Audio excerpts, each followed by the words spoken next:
Hello everyone, সবাই কেমন আছো? তো আজ মিনি কিচেনে রান্না করলাম লাল শাক। তো ভিডিওটা স্কিপ না করে লাস্ট পর্যন্ত দেখো। চলো ভিডিওটা শুরু করা যাক। তো আমি আছি তোমাদের সাথে অর্পিতা, তোমরা দেখছো দ্য ইজি ফ্যাক্ট। তো আমি মাঠের থেকে দুটো লাল শাক তুলে নিয়ে এসেছিলাম ছোট ছোট, সেটা ভালো করে ধুয়ে এখানে কুচি কুচি করে কেটে নিলাম। একদম টাটকা টাটকা লাল শাক। এরপর আমি কেটে নিলাম পেঁয়াজটা একদম কুচি কুচি করে কেটেছি। আর নিয়েছি ছোট্ট একটা কাঁচা লঙ্কাটা ছোট হলেও ঝাল কিন্তু ছিল বেশ। লঙ্কাটাকে মাঝখান থেকে চিড়ে দিয়েছি। এবার কড়াইটা বসিয়ে পাতকেটে দিয়ে উনুনটাকে ভালো করে ধরিয়ে নিলাম। আর কড়াইটা গরম হয়ে গেলে তার মধ্যে দিয়ে দিলাম সামান্য পরিমাণে তেলটা দিয়ে ভালো করে নাড়াচাড়া করতে থাকলাম। আর তেলটা একটু গরম হলে তার মধ্যে দিয়ে দিলাম কুচি করে কেটে রাখা পেঁয়াজ আর দিয়ে দিলাম লঙ্কা। তারপর ভালো করে নাড়াচাড়া করে ভাজতে থাকবো। আমি এখানে তেলের পরিমাণটা একদমই অল্প দিয়েছি। পেঁয়াজটা একটু হালকা বাদামি কালারে করে ভেজে নেব। এখানে পেঁয়াজটা ভাজা হয়ে গেছে, তাই এর মধ্যে দিয়ে দিলাম কুচি করে কেটে রাখা লাল শাকটা দিয়ে ভালো করে নাড়াচাড়া করতে থাকলাম।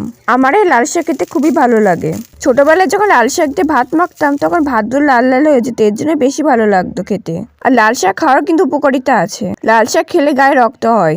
বন্ধুরা, তোমরা ভিডিওটা কে কোথা থেকে দেখছো সেটা কিন্তু অবশ্যই আমাকে কমেন্ট করে জানিও। আমি লাল শাকটা কিছুটা ভেজে এর মধ্যে দিয়ে দিলাম সামান্য পরিমাণে লবণ, তারপর ভালো করে নাড়াচাড়া করতে থাকলাম। আর শাকটা তো সিদ্ধ হয়ে যায়, তার জন্য আমি কিছুক্ষণের জন্য ঢেকে দিয়েছিলাম। আর ঢাকনা তুলে আরো ভালো করে নাড়াচাড়া করতে থাকলাম। বন্ধুরা, তোমরা যারা চ্যানেলটা সাবস্ক্রাইব করেন তো ভিডিওতে লাইক করে চ্যানেলটা সাবস্ক্রাইব করে দিও। আর পাশে থাকা বেল আইকনটিকে অবশ্যই প্রেস করে যাতে পরবর্তী নোটিফিকেশন সবার আগে তোমার কাছে পৌঁছায়। আমি এর মধ্যে কিছুটা পরিমাণে জল দিলাম যাতে শাকটা পুড়ে না যায়। আর একটু জল দিলে শাকটা ভালোভাবে সিদ্ধ হয়ে যাবে। তাই মাঝে মধ্যে জল দিয়ে শাকটা আমি ভালো করে নাড়াচাড়া করছিলাম। আমি কিন্তু লাল শাকের মধ্যে কোনো হলুদ দিইনি। লাল শাকটা রান্না করার পর একদমই অল্প পরিমাণে হয়ে গেছিল। তাই ভাবছিলাম যদি আরেকটু লাল শাক তুলে নিয়ে আসতাম তাহলে ভালোই হতো।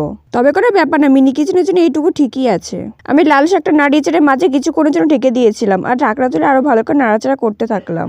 আমি কিন্তু লাল শাকের মধ্যে লবণ ছাড়া কিছুই দেবো না। তবে হ্যাঁ, সবশেষে দিয়ে দেবো সামান্য পরিমাণে চিনি। এটা অপশনাল, তোমরা দিতে পারো নাও দিতে পারো। এখানে যেহেতু লাল শাকটা অল্প পরিমাণে ছিল তাই ভাবছিলাম তলায় যেতে পুড়ে না যায়। আমার লাল শাকটা কিন্তু প্রায় সিদ্ধ হয়ে গেছে, এবার শুধু একটু ভেজে নিলেই হয়ে যাবে। কিছুক্ষণ ভাজার পর এর মধ্যে দিয়ে দিলাম সামান্য পরিমাণে চিনি। এটা তোমরা দিতে পারো বা নাও দিতে পারো।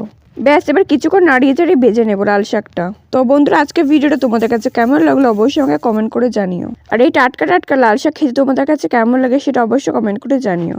এদিকে আমার লাল শাকটা হয়ে গেছে, এবার নামিয়ে নিলেই হয়ে গেল। বন্ধুরা, ভিডিওটা লাইক করে চ্যানেলটা সাবস্ক্রাইব করে আমার পাশে থেকো। আজকের ভিডিওটা এই পর্যন্ত, দেখা হয় পরবর্তী ভিডিও। ততক্ষণ বন্ধু সবাই সুস্থ থেকো, ভালো থেকো, বাই।